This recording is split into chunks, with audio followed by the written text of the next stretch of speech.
Assalamualaikum warahmatullahi wabarakatuh. Nama saya Ihsan Mardani, dosen dari Fakultas Ilmu Komputer. Di sini saya akan memaparkan pemrograman mobile dengan judul web service dengan JSON. Di mana kita mengenal web JSON pertama kali, web dasar service adalah sebuah teknologi yang memungkinkan berbagai aplikasi berkomunikasi melalui jaringan. Contohnya internet, intranet, dan LAN itu termasuk dalam jaringan. Dalam konteks ini, aplikasi seperti Android Web Service memungkinkan aplikasi kita untuk mengambil data atau berinteraksi layanan yang disediakan oleh server jarak jauh. Berikutnya, format JSON. Apa itu JSON itu sendiri? Ialah JSON JavaScript Object Notation, format data yang ringkas dan mudah dibaca. Format ini digunakan mengirim menerima data antar aplikasi. Data dalam format JSON disusun dalam bentuk pasangan, nama, nilai key objek, dan dapat juga berisi tipe data seperti string, integer, boolean, segala macam, array, dan null. Format JSON sangat populer dengan komunikasi antar aplikasi client to client dan client to server. Jadi peer-to-peer dan peer-to server itu sangat memungkinkan menggunakan format JSON. Nah, ini contoh dari code JSON. Nanti contoh ini akan terlihat lagi di bawahnya. Berikutnya, perbedaan XML dan JSON. XML menggunakan tag yang bersifat self-descriptive, sehingga data dapat diberi metadata tambahan. JSON lebih ringkas dan lebih mudah dibaca oleh manusia. JSON menggunakan struktur data yang lebih sederhana dengan pasangan nama nilai, sementara XML lebih fleksibel dan kompleks dengan elemen dan atribut. Dan juga adanya parsing, mengurangi. JSON dalam Android lebih mudah dan cepat daripada XML, memerlukan data kode dari sumber daya. Menggunakan HTTP URCL connection untuk melakukan permintaan HTTP, di mana HTTP URL connection adalah salah satu kelas yang disediakan oleh Android untuk berkomunikasi dengan web service melalui protokol HTTP. Dalam konteks pengembangan aplikasi Android, kita dapat menggunakan HTTP URL connection untuk mengirim permintaan HTTP sendiri seperti get, post, put, dan delete, serta add juga ada ke server dan menerima respon dari server tersebut. Cara menggunakan HTTP connection untuk berkomunikasi dengan web service. Ketika berkomunikasi dengan web service, user dapat mengambil data dari server untuk mengirim data ke server, dari user ke server. Pengambilan melibatkan pengiriman HTTP biasanya menggunakan get atau set. Set untuk menampilkan datanya, get untuk menerima datanya. Setelah diproses, mendapat respon, user dapat mengurangi data JSON atau format lain ke respon tersebut. Nah, sementara itu, pengiriman melibatkan penggunaan metode HTTP seperti post dan put. User mengirim data yang diperlukan ke server, seperti formulir atau permintaan aksi lainnya. Menggunakan retrofit library. Pengenalan retrofit library populer untuk mengakses web service. Retrofit adalah satu library yang paling populer dan kuat dalam pengembangan aplikasi Android untuk mengakses web service. Library ini memungkinkan pengembang untuk dengan mudah mengkonsumsi data dari server eksternal melalui HTTP dengan cara yang efisien dan efektif. Di mana pengenalan ini yang pertama membuat permintaan HTTP, kedua mengkonversi datanya, manajemen URL, dan integrasi dan logging. Sini dilihat yang nomor 2, konversi data. Retrofit dapat mengkonversi data dari format JSON ke objek Java, di mana membuatnya lebih mudah untuk proses respon ke server, dari server. Membangun endpoint atau mengkonsumsi data. Sama kita membuat antarmuka, yaitu interface. Sebagai user aktif, interface itu sangat penting, di mana user face yang jelek akan membuat pengguna akan susah. User face yang bagus, interface yang bagus, atau antarmuka yang bagus belum tentu mudah digunakan. Di mana dalam interface membuat sebuah antarmuka yang mendefinisikan endpoint yang akan user akses pada server. Setiap metode dalam antarmuka ini mewakili permintaan HTTP ke endpoint tertentu. 2. Menggunakan retrofit builder. User akan menggunakan retrofit builder untuk mengkonfigurasi retrofit dengan base URL server. Ketiga, membangun instance. Keempat, membuat permintaan HTTP. Dan kelima, mengelola respon. Lihat yang kelima, mengelola respon. User akan mengelola respon dari server yang biasanya berupa data dalam format JSON. dan mana dikonversi data dalam bentuk objek Java sesuai dengan model data yang telah ditetapkan. Menghindari blocking atau UI thread. Pengembangan aplikasi Android antarmuka penggunaan UI sangat penting dan pengalaman penggunaan yang baik memerlukan responsif tinggi ketika aplikasi melakukan operasi jaringan. Jaringan ini di dalam UI thread dapat membuat antarmuka pengguna menjadi tidak responsif. Ini berarti aplikasi akan terasa terblokir atau tergantung selama operasi jaringan berlangsung. Untuk menghindari masalah ini, user perlu memisahkan operasi jaringan dari UI thread dengan membuat UI tetap responsif, sementara operasi jaringan sedang berjalan. Inilah mengapa konsep threading sangat penting dalam pengembangan aplikasi Android. Pengenalan asynchronous task dan threading. Menerapkan asynchronous task atau tugas berbasis jaringan.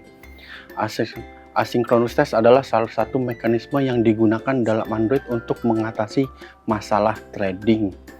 Asynchronous task memungkinkan user untuk menjalankan tugas jaringan di latar belakang background tanpa menghalangi UI thread. Ini membuat pengembang aplikasi yang responsif lebih mudah. Pengenalan asynchronous task dan threading. Menerapkan asynchronous task untuk bertugas berbasis jaringan. Pertama, memahami tugas yang perlu dijalankan di latar belakang atau background. Membuat subclass dari asynchronous task dengan 3 parameter utama: paradigm, progress, dan result. Parameter ialah jenis data yang akan dikirim ke metode. Do in background. Progress adalah jenis data untuk menginformasikan kemajuan tugas. Result adalah hasil akhir yang dikirim ke metode on post execute. Implementasi data ini dengan metode do in background, metode yang akan dijalankan di latar belakang. Berikutnya diimplementasi dengan metode execute dan diimplementasikan metode execute ulang. Bedanya nomor 4 dan nomor 5. Lihat nomor 4 dan nomor 5. Implementasinya sama metode, di mana nomor 4 do in background, nomor 5 do in background sama. Bedanya nanti user yang kelima, user dapat memproses hasil dari proses latar belakang dan memperbarui UI dengan data yang diterima. Dan yang nomor 4, pengguna tentang permintaan yang sedang berlangsung, jadi berjalannya hanya di latar belakangnya, bukan di UI interface-nya. Parsing JSON. Setelah user berhasil mengambil data dari web service, langkah selanjutnya ialah mengurangi parsing dari data JSON dari respon tersebut. Data JSON yang diterima dari server perlu dipecah dan diubah menjadi objek-objek atau nilai yang dapat digunakan dalam aplikasi Android. Parsing JSON adalah langkah penting dalam mengambil data dari web service dan menggunakan dalam aplikasi. Berikut yang pertama dilihat langkahnya: membaca respon, 2 mengkonversi, ketiga mengakses.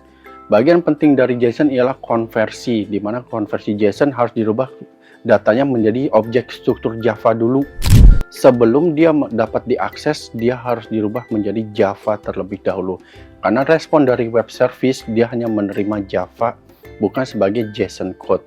Nah, beberapa cara untuk parsing JSON di Android seperti menggunakan JSON, parsing JSON secara manual menggunakan objek JSON dari library Android.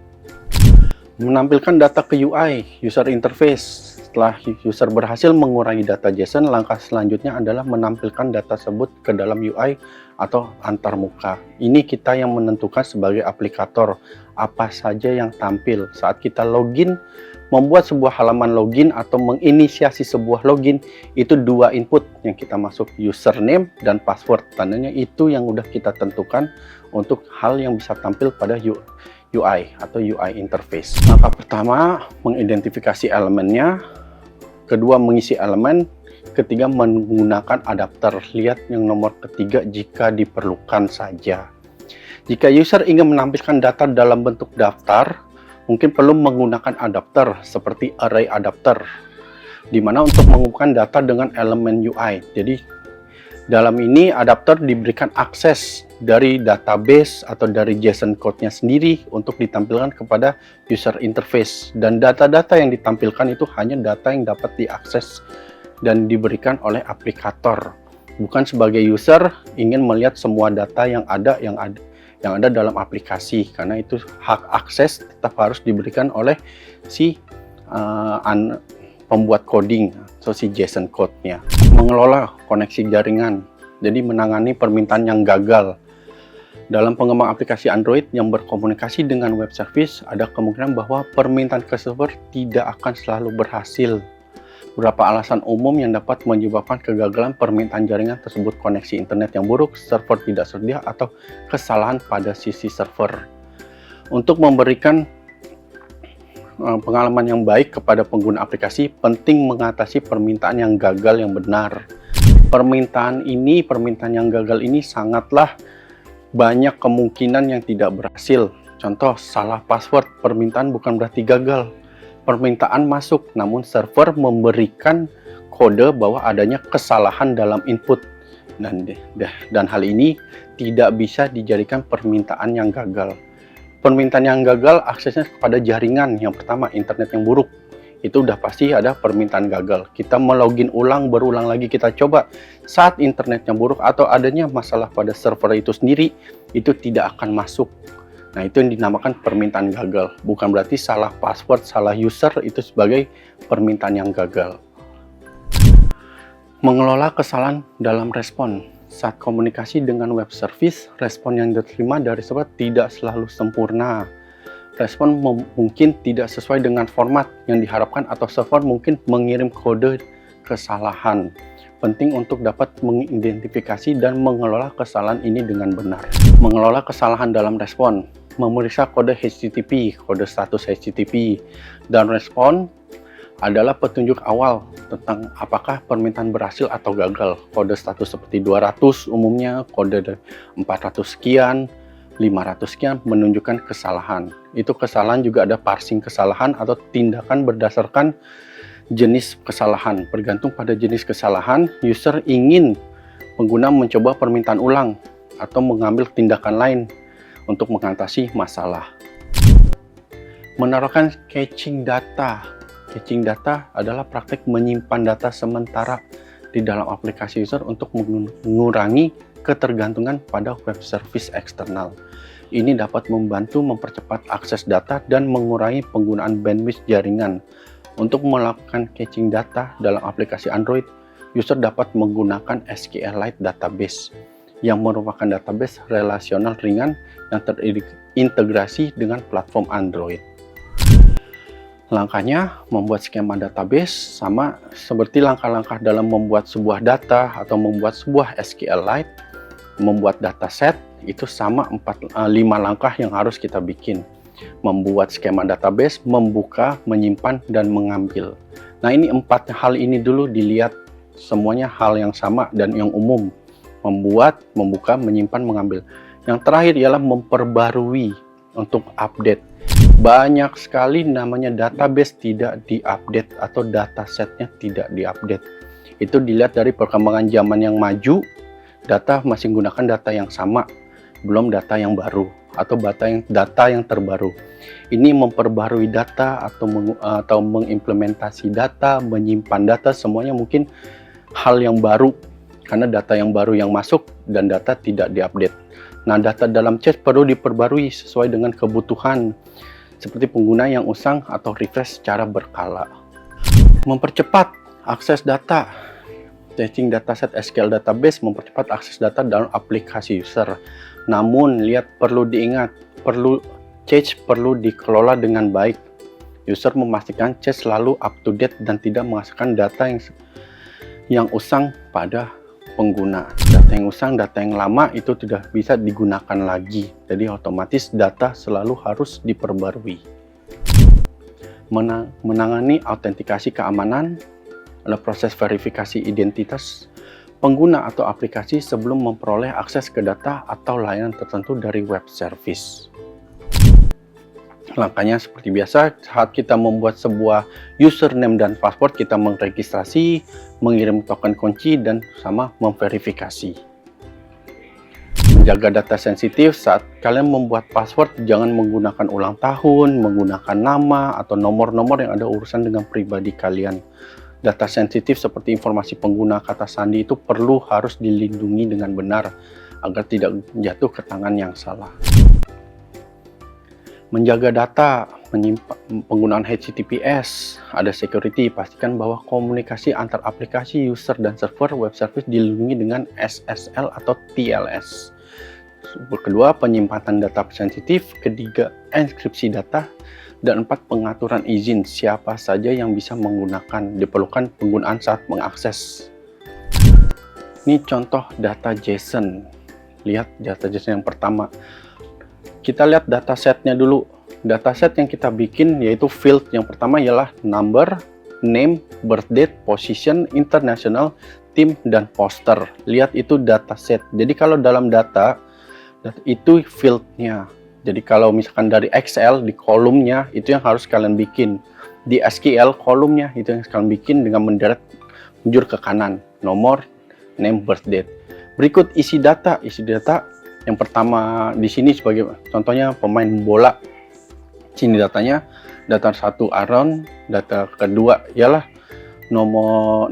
data ketiga kita setnya dalam tipe string sebagai tanda lahirnya, position kita set dalam tipe char, international kita tipenya char, England, team juga tipenya char, dan yang terakhir poster. Poster kita ngambil itu dari internet, jadi gambarnya PNG, JPEG juga boleh, bitmap juga seharusnya bisa. Sama di berikutnya kita tampilkan dia dalam user interface seperti ini. Dimana yang gambar yang kiri, gambar siapa tuh goalkeepernya, gambar pemain bolanya, itu yang pertama di bagian bawah, poster. Dan yang lain-lainnya, data yang lainnya ada di sebelah kanannya, jadi ditampilkannya sesuai. Kenapa fieldnya tidak tampil? Karena sebagai user tidak ditampilkan lagi oleh si aplikator fieldnya. Jadi nama, tulisan namanya, tulisan posisi, tanggal lahir itu tidak ditampilkan, langsung datanya. Jadi lihat dari sini balik, dimana fieldnya sebagai penanda nama itu siapa saja, birth date siapa saja, posisi dan apa, dan di sini tidak ditampilkan lagi di dalam user interface. Untuk lebihnya itu saja dari saya. Assalamualaikum warahmatullahi wabarakatuh.